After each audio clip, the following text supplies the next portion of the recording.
السلام علیکم ورحمۃ اللہ وبرکاتہ۔ الحمد للہ وکفى وسلام علی عباده الذین اصطفى، اما بعد فاعوذ باللہ من الشیطان الرجیم، بسم اللہ الرحمن الرحیم۔ سبحان الذي أسرى بعبده ليلا من المسجد الحرام إلى المسجد الأقصى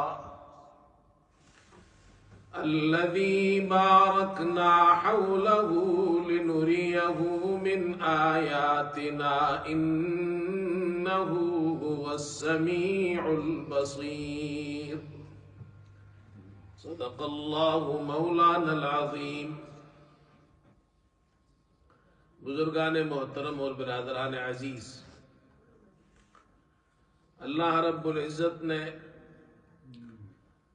حضرت صلی اللہ علیہ وسلم کو بہت سے معجزات عطا فرمائے۔ ان معجزات میں سے ایک معجزہ معراج کا معجزہ ہے۔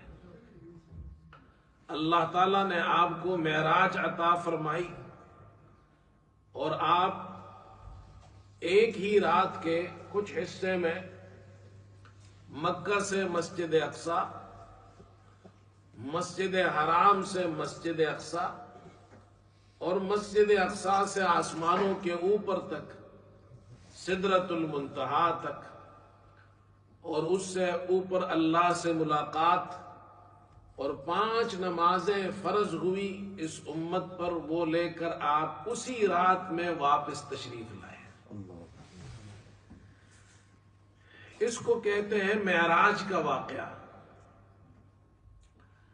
یہ جو سفر حضرت صلی اللہ علیہ وسلم کا مسجد حرام سے مسجد اقصی تک ہوا ہے، اس کو اسراء کہتے ہیں، اور مسجد اقصی سے اوپر تک جو سفر ہوا ہے اس کو معراج کہتے ہیں، اسراء اور معراج، لیکن عام طور پر پورے واقعے کو معراج کہا جاتا ہے۔ یہ جو مہینہ ہے رجب کا مہینہ، اس مہینے کی 27ویں تاریخ کے بارے میں ایک قول ملتا ہے کہ اس مہینے کی 27ویں تاریخ یعنی رجب کی 27ویں شب کو اللہ تعالیٰ نے آپ کو معراج کا معجزہ عطا فرمایا اور آپ کو معراج ہوئی۔ لیکن یہ ایک قول نہیں ہے، علماء فرماتے ہیں مختلف اقوال ملتے ہیں کہ معراج کب ہوئی ہے۔ ایک قول ہے ہجرت سے 6 ماہ قبل، ایک قول ہے ہجرت سے 8 ماہ قبل، ایک قول ہے ہجرت سے 11 ماہ قبل، اسی طرح ہجرت سے 1 سال قبل، ہجرت سے 1 سال 2 مہینے قبل، ہجرت سے 1 سال 3 مہینے قبل، ہجرت سے 1 سال 5 مہینے قبل، ہجرت سے 1 سال 6 مہینے قبل، ہجرت سے 3 سال قبل، ہجرت سے 5 سال قبل۔ یہ 10 اقوال ہو گئے۔ اچھا، کون سے مہینے میں ہوئی ہے؟ تو ایک قول ہے ربیع الاول میں ہوئی، دوسرا قول ہے ربیع الثانی میں ہوئی، تیسرا قول ہے رجب میں ہوئی، چوتھا قول ہے رمضان میں ہوئی، 5واں قول ہے شوال میں ہوئی۔ ہاں، عام طور پر یہ مشہور قول یہ ہے کہ رجب کے مہینے کی 27ویں شب کو معراج ہوئی ہے۔ محققین علماء یہ کہتے ہیں کہ اس پر سب کا اتفاق ہے، اور یہ راجح یہ ہے کہ نمازوں کی فرضیت جو معراج میں ہوئی ہے یہ حضرت خدیجہ رضی اللہ تعالی عنہا کی وفات کے بعد ہوئی ہے۔ اسی طرح اس پر بھی اتفاق ہے کہ حضرت خدیجہ رضی اللہ تعالی عنہا کا انتقال شیب ابی طالب کے بعد ہوا ہے۔ جب مشرکین نے مسلمانوں سے بائیکاٹ کیا تو آپ صلی اللہ علیہ وسلم صحابہ کے ساتھ شیب ابی طالب، حضرت ابو طالب کی ایک جگہ تھی، اس کا نام ہے شیب ابی طالب، 2 پہاڑوں کے درمیان ایک جگہ تھی، وہاں آپ رہے، اور حضرت ختیجہ رضی اللہ تعالی عنہا بھی آپ کے ساتھ تھی۔ اور شیب ابی طالب یہ نبوت کے 10ویں سال ختم ہوا ہے، اس کے بعد پھر آپ کے چچا ابو طالب کا انتقال یہ سن 10 نبوت کو شوال کے مہینے میں ہوا، اس سے کچھ دن بعد حضرت ختیجہ رضی اللہ عنہا کا انتقال ہوا، اور اس کے بعد آپ کا طائف کا سفر ہوا۔ تو اس سے معلوم ہوتا ہے طائف کے سفر کے بعد، حضرت ختیجہ رضی اللہ عنہا کے انتقال کے بعد تو پھر آپ کو معراج ہوئی ہے، ہجرت سے پہلے۔ اچھا، ایک بات یہ بھی ہمیں سمجھنی چاہیے کہ معراج کی یہ رات اللہ تعالیٰ نے حضرت صلی اللہ علیہ وسلم کو عطا ہوئی، یہ بڑی افضل مبارک رات ہے۔ ایک سوال یہ ہوا، امام ابن تیمیہ رحمت اللہ علیہ سے یہ سوال کیا گیا اور پوچھا گیا کہ معراج کی رات افضل ہے یا لیلۃ القدر یہ افضل ہے؟ تو انہوں نے بڑا اچھا خوبصورت جواب دیا، فرمایا کہ حضرت صلی اللہ علیہ وسلم کے حق میں معراج کی رات افضل ہے، اور آپ کی امت کے حق میں لیلۃ القدر افضل ہے۔ امت کو اس سے بہترین رات کوئی نہیں ملی، کسی بھی امت کو نہیں ملی ہے۔ جو اس امت کو ملی ہے 1000 مہینوں سے بہتر ہے اس رات میں عبادت کرنا، لیلۃ القدر۔ تو امت کے حق میں لیلۃ القدر افضل رات ہے، کسی امت کو یہ رات نہیں ملی۔ اور پیارے نبی صلی اللہ علیہ وسلم کے حق میں معراج کی رات افضل ہے، کسی نبی کو یہ رات نہیں ملی۔ اللہ نے آپ کو بھی ایسی مبارک رات عطا فرمائی، اور آپ کی امت کے درجات کی بلندی کے لیے لیلۃ القدر عطا فرمائی۔ البتہ اس رات میں، معراج کی رات میں، کوئی عبادت نہیں ہے خاص عبادت کرنے کی کہ رات کو آپ یہ عبادت کریں یا دن کو روزہ رکھیں، ایسی کوئی چیز نہیں ہے۔ ہاں، مسلمانوں کو معلوم ہونا چاہیے کہ معراج کیا ہے، تو اس لیے ہم بیان کر دیتے ہیں تاکہ مسلمانوں کو اس کا علم ہو، ہمارے بچوں کو، ہمارے نوجوانوں کو، مردوں کو، عورتوں کو اس کا علم ہونا چاہیے۔ یہ ایسی بڑی رات، اتنا بڑا معجزہ اللہ نے اپنے حبیب صلی اللہ علیہ وسلم کو معراج عطا فرمایا۔ یہ کیا ہے معراج؟ قرآن میں بھی اس کا ذکر ہے، احادیث میں بھی اس کا ذکر ہے۔ اور سورہ اسراء کی پہلی آیت میں اللہ نے ذکر فرمایا سبحان الذی اسری بعبدہ لیلا من المسجد الحرام الی المسجد الاقصی، پاک ہے وہ ذات۔ سبحان سے بات شروع کی اللہ تعالیٰ نے، اللہ کی ذات پاک ہے ہر عیب سے، اللہ کے یہاں کسی بھی قسم کا کوئی عیب نہیں ہے۔ یہاں سے بات اس لیے شروع کی کہ یہ مت سمجھو کہ ایک رات میں یہ واقعہ کیسے ہو سکتا ہے کہ آپ صلی اللہ علیہ وسلم مسجد حرام سے مسجد اقصیٰ اور پھر اوپر اور پھر وہاں سے واپس تشریف لائے۔ اللہ فرماتے اللہ کی ذات پاک ہے، اللہ سب کچھ کر سکتا ہے۔ سبحان الذی اسری بعبدہ لیلا من المسجد الحرام الی المسجد الاقصی، پاک ہے اللہ کی ذات جس نے اپنے بندے محمد صلی اللہ علیہ وسلم کو سیر کرائی رات کے کچھ حصے میں مسجد حرام سے لے کر مسجد اقصیٰ تک۔ الذی بارکنا حولہ، جس کے ارد گرد ہم نے برکت دے رکھی ہے، لنریہ من آیاتنا، تاکہ ہم اپنے بندے یعنی محمد صلی اللہ علیہ وسلم کو اپنی قدرت کے نمونے دکھائیں۔ انہ هو السمیع البصیر، یہ آیت میں اللہ نے ذکر فرمایا۔ اسی طرح سورہ نجم میں ذکر فرمایا، وہاں عند سدرۃ المنتہا عندہا جنت المأوا اذ یغشی السدرۃ ما یغشی. جب آپ صلی اللہ علیہ وسلم سدرۃ المنتہا پر پہنچے تو وہاں کا ذکر اللہ نے سورہ نجم میں کیا ہے. اسی طرح احادیث میں اس واقعے کا ذکر آتا ہے. مختصراً واقعہ یہ ہے کہ حضرت صلی اللہ علیہ وسلم ام ہانی کے گھر میں آرام فرما رہے تھے. رات کا وقت تھا. حضرت جبرائیل علیہ السلام تشریف لائے. چھت پھٹی اور حضرت جبرائیل علیہ السلام تشریف لائے. آغاز یہاں سے ہوا ایک عجیب کام سے، اس لیے کہ آگے اور بھی بہت سے عجائبات آپ کو دکھانے ہیں. چنانچہ حضرت جبرائیل علیہ السلام آپ کو لے کر مسجد حرام آئے. آپ کو لٹایا، آپ کا سینہ مبارک چاک کیا، آپ کا قلب اطہر نکالا، زمزم سے اس کو دھویا. پھر ایک تشت لایا گیا جو ایمان اور حکمت سے بھرا ہوا تھا، وہ آپ کے قلب مبارک میں ڈال دیا گیا. پھر آپ کے قلب کو دوبارہ اسی طرح رکھ کر اور سینے کو دوبارہ اسی طرح دوبارہ واپس اسی اپنی حالت میں کر دیا گیا. وہاں سے پھر ایک براق آیا. براق یہ ایک جنتی جانور ہے، اور علماء فرماتے ہیں کہ یہ ایسا براق جنتی ایسا جانور ہے جو گدھے سے کچھ بڑا ہے اور خچر سے چھوٹا ہے، اور اس کی رفتار اتنی تیز ہے کہ انسان کی نظر جہاں تک پہنچ سکتی ہے یہاں تک اس کا ایک قدم ہوتا ہے. اندازہ لگائے کتنا تیز ہوگا. حضرت جبرائیل علیہ السلام نے آپ کو براق پر سوار کیا.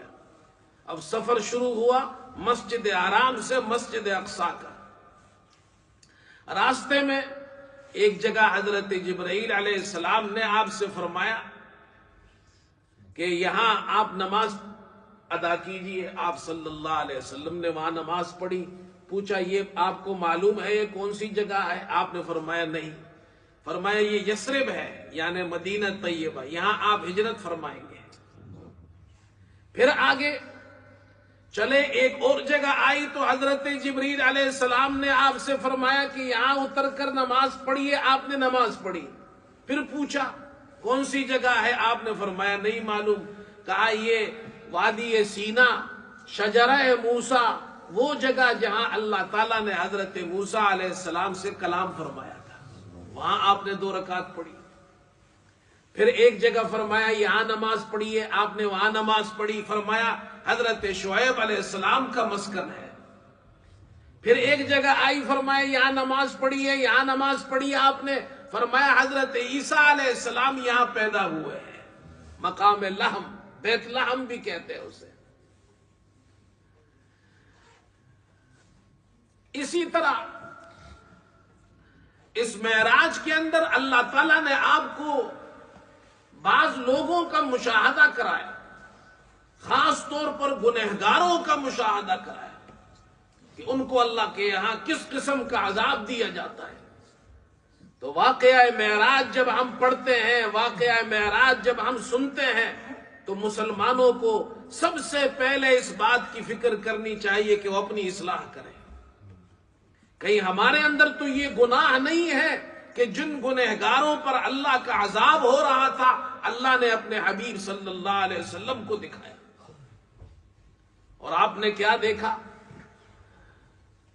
آپ نے مختلف لوگوں کو دیکھا، مختلف قسم کے عذاب کے اندر ہے. آپ نے کچھ لوگوں کو دیکھا کہ ان کے ناخن لوہے اور تانبے کے ہیں، وہ اپنے چہروں کو اور اپنے سینوں کو اس سے چھیل رہے ہیں، عذاب میں مبتلا ہے. آپ نے حضرت جبرائیل علیہ السلام سے پوچھا تو انہوں نے فرمایا کہ یہ غیبت کرنے والے لوگ ہیں جو دوسروں کی غیبت کیا کرتے تھے، ان کے پیٹھ پیچھے ان کی برائیاں کرتے تھے، آج یہ اس عذاب میں مبتلا ہے. پھر آپ نے دیکھا کہ نہر کے اندر ایک شخص ہے اور وہ پتھر کھا رہا ہے. پوچھا یہ کون ہے؟ کہا یہ سود خور ہے. پھر اسی طرح کچھ لوگوں کو دیکھا کہ ان کا سر پتھر سے کچلا جا رہا ہے، اور جب سر پتھر سے کچلے جاتے ہیں تو پھر وہ سر دوبارہ ٹھیک ہو جاتے ہیں، پھر دوبارہ کچلے جاتے ہیں، اور مسلسل اسی عذاب میں مبتلا ہے۔ پوچھا یہ کون لوگ ہیں؟ حضرت جبرائیل علیہ السلام نے فرمایا کہ یہ نماز کے اندر سستی کرنے والے لوگ ہیں۔ اللہ اکبر۔ معراج کا واقعہ سنے تو ہر مسلمان اس کا عزم کرے کہ اس کی نماز ضائع نہ ہو۔ آپ صلی اللہ علیہ وسلم نے دیکھا کہ کچھ لوگ ہیں کہ ان کے آگے بھی چیتڑے ہیں، پیچھے بھی چیتڑے ہیں، اور وہ اونٹ کی طرح چر رہے ہیں، کانٹے دار پل زقوم وہ کھاتے ہیں، جہنم کا جناب پتھر کھا رہے ہیں، زقوم کھا رہے ہیں، جہنم کے پتھر کھا رہے ہیں۔ آپ نے پوچھا یہ کون ہے؟ کہا یہ وہ لوگ ہیں جن پر زکوٰۃ اللہ نے فرض کی تھی، یہ اپنے مال سے زکوٰۃ نہیں ادا کرتے تھے۔ آپ نے دیکھا کہ کچھ لوگ ہیں کہ ایک آدمی ہے، اس کے سامنے ایک ہنڈیا ہے جس میں پکا ہوا کھانا ہے، لذیذ کھانا، اور ایک طرف سڑا ہوا کھانا ہے، بدبودار کھانا ہے، اور وہ اس کھانے لذیذ کو چھوڑ کر یہ بدبودار کھانا کھا رہا ہے، وہ اس عذاب میں مبتلا ہے۔ کہا یہ کون ہے؟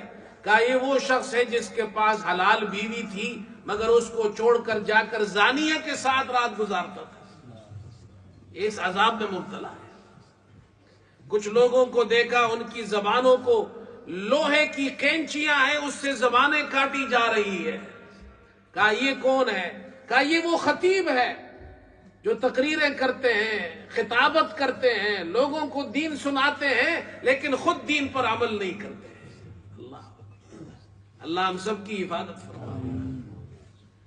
اللہ تعالیٰ نے یہ چیزیں، یہ عذابات آپ کو دکھائے، اور آپ نے امت کو یہ باتیں اس لیے بتائی کہ ہم اور آپ اس سے بچیں۔ اللہ ہماری حفاظت فرمائے اس عذاب سے، ان عذابات سے اللہ ہمیں محفوظ رکھے۔ مسجد اقصی میں پہنچے، حضرت جبرائیل علیہ السلام نے براق باندھ دیے وہاں،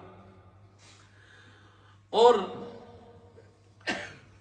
وہ جگہ آج بھی موجود ہے، اس کو مسجد براق کہتے ہیں۔ اب وہ زمین کے اندر ہے، اس لیے کہ وہ زمانہ گزر گیا ہے، اب تو وہاں پر کافی آبادیاں ہوئی ہے، تو وہ جو اصل اس زمانے میں جو بیت المقدس تھا اور جو جگہ تھی وہ تو اب زیر زمین ہے۔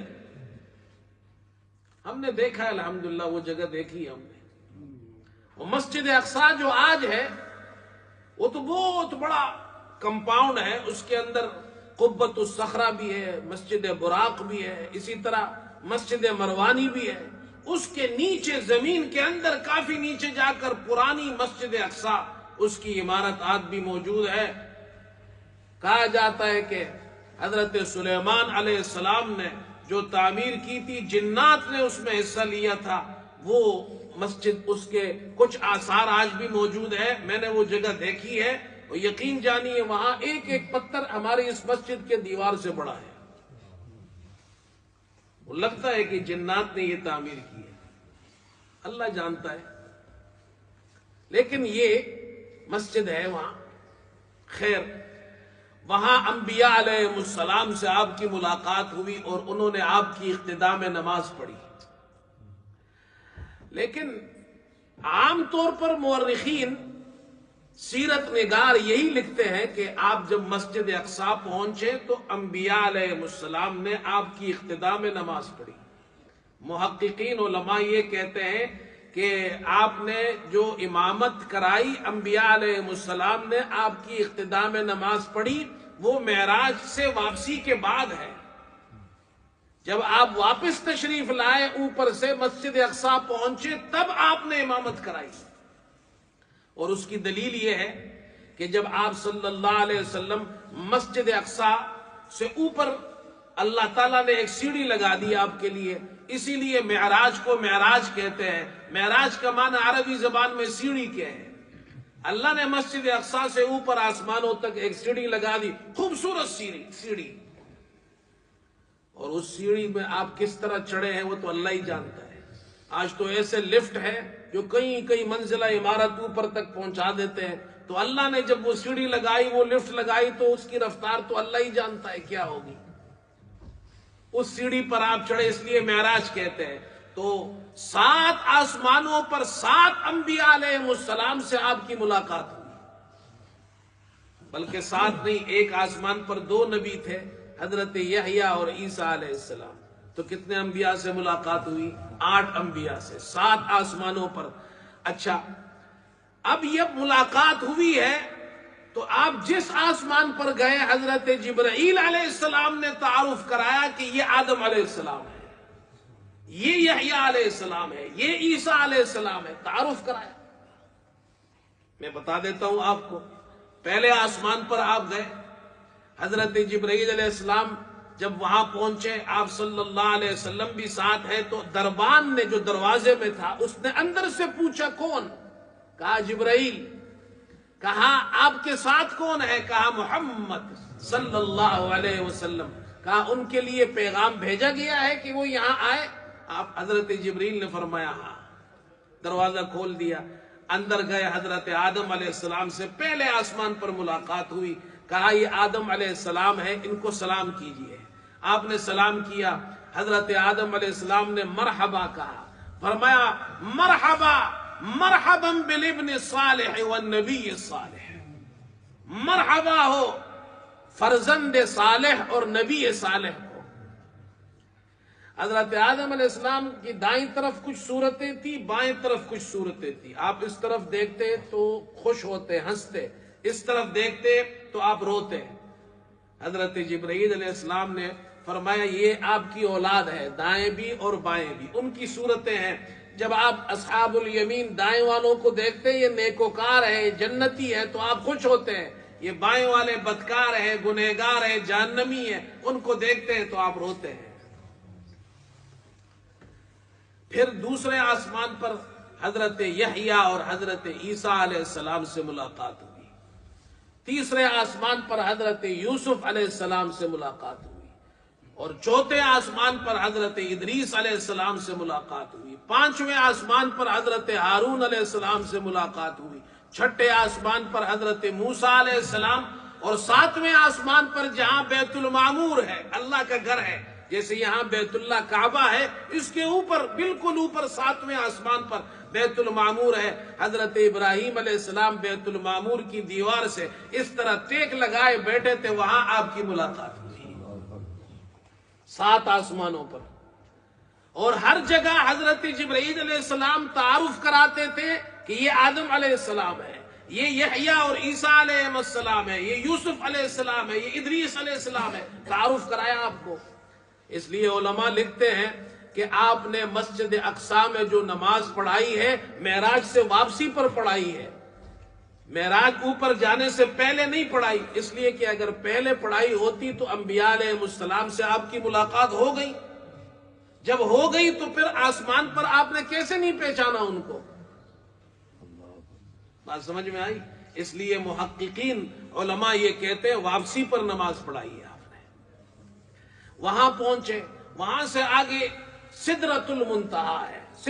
سدرہ بیری کو کہتے ہیں، بیری کا درخت، منتہا جہاں انتہا ہو، نیچے والی زمین سے جو چیز جاتی ہے وہاں ٹھہر جاتی ہے، اس سے اوپر نہیں جاتی ہے، یہ اسٹیشن ہے۔ اوپر سے جو چیز آتی ہے وہ وہاں ٹھہر جاتی ہے۔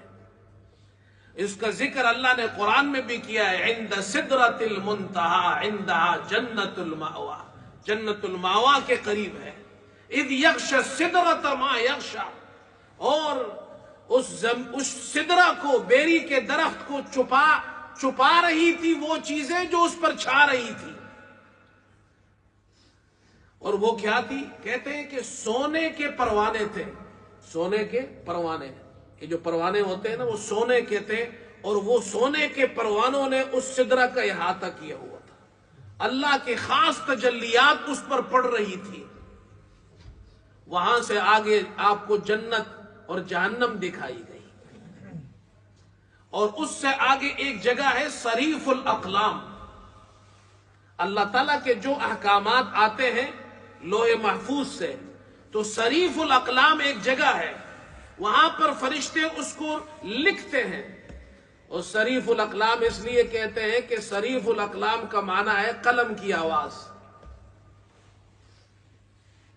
اس سے اوپر پھر اللہ رب العزت نے اپنے دربار میں آپ کو بلایا. اللہ اکبر. اللہ کے دربار میں آپ پہنچے. پھر اللہ تعالیٰ نے آپ کو 3 انعامات عطا فرمائے. 5 نمازیں فرض ہوئی. سورہ بقرہ کی جو آخری آیتیں ہیں وہ آپ کو عطا کی گئی. اس میں دعائیں ہیں. ربنا لا تؤاخذنا ان نسینا واخطأنا. یہ دعائیں مانگو، میں گناہ بھی معاف کروں گا، تمہیں دشمن پر غالب بھی کروں گا.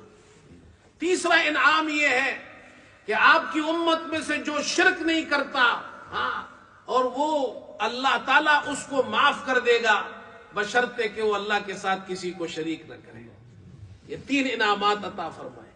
تو آپ واپس جب آئے، حضرت موسیٰ علیہ السلام سے ملاقات ہوئی. آپ نے بتایا 50 نمازیں فرض ہوئی. کتنی؟ شروع میں 50 ہوئی تھی.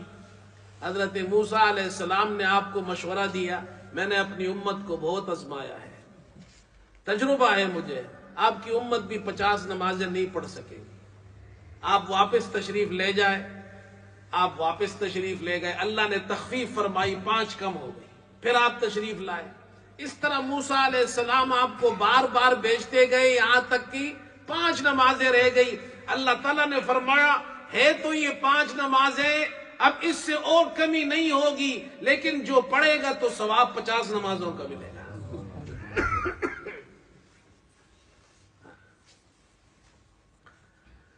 ہمارے ایک ساتھی ہیں یہاں بیٹھے ہیں ہمارے ساتھ. جب ہم موسیٰ علیہ السلام کی قبر پر گئے تو یہ وہاں جا کر قبر سے چمٹ گئے اور رونے لگے.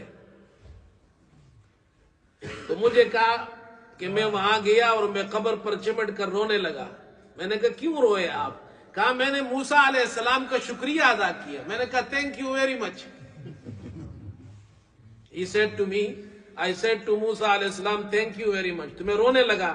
میں نے کہا آپ کی بڑی مہربانی، آپ نے 45 نمازیں معاف کروا دی ہے، ورنہ ہم جیسے کمزور لوگ تو 5 بھی پوری نہیں پڑھ سکتے. اللہ اکبر. آپ صلی اللہ علیہ وسلم واپس تشریف لائے. یہ واقعہ لمبا ہے، ادھر گھڑی میں ٹائم کم ہے، اس لیے میں ادھر دیکھتا ہوں کہ وقت کتنا رہ گیا. واپسی پر مسجد اقصی پہنچے.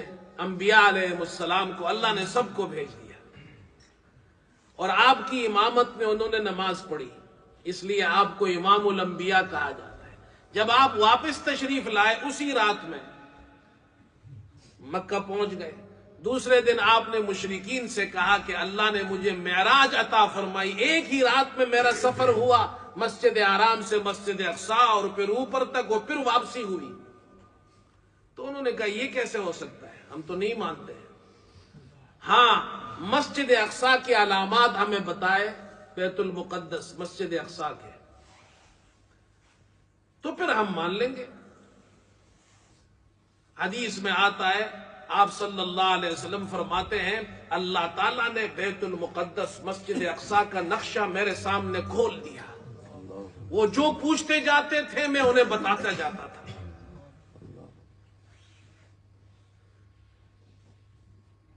پھر آپ نے فرمایا کہ اچھا، مشرکین نے پوچھا راستے میں کیا دیکھا؟ کہا شام سے قافلہ آ رہا ہے جو 3 دن بعد مکہ پہنچے گا. تجارتی قافلہ ہے. ان سے ایک اونٹ گم ہو گیا تھا جو بعد میں ان کو مل گیا، اور آگے ایک خاکی رنگ کا اونٹ آ رہا ہے جس کے اوپر 2 بورے لگے ہوئے ہیں. 3 دن بعد وہ قافلہ اسی طرح مکے میں داخل ہوا. مشرکین نے واقعہ معراج کا اختتام کیسے ہوا؟ اللہ اکبر.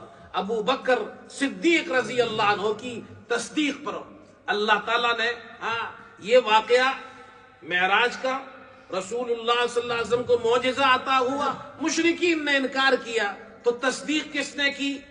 محمد صلی اللہ علیہ وسلم کے صحابی حضرت ابو بکر نے. اسی لیے ان کو صدیق کہا جاتا ہے. چنانچہ حدیث میں آتا ہے مشرکین نے جا کر ابو بکر صدیق رضی اللہ عنہ سے کہا آپ کے ساتھی محمد صلی اللہ علیہ وسلم تو کہتے ہیں ایک رات میں وہ اوپر بھی گئے اور مسجد اقصی گئے، وہاں سے واپس بھی آ گئے. حضرت ابو بکر صدیق رضی اللہ عنہ نے ان سے پوچھا کہ یہ کون کہہ رہے ہیں، کون فرما رہے ہیں؟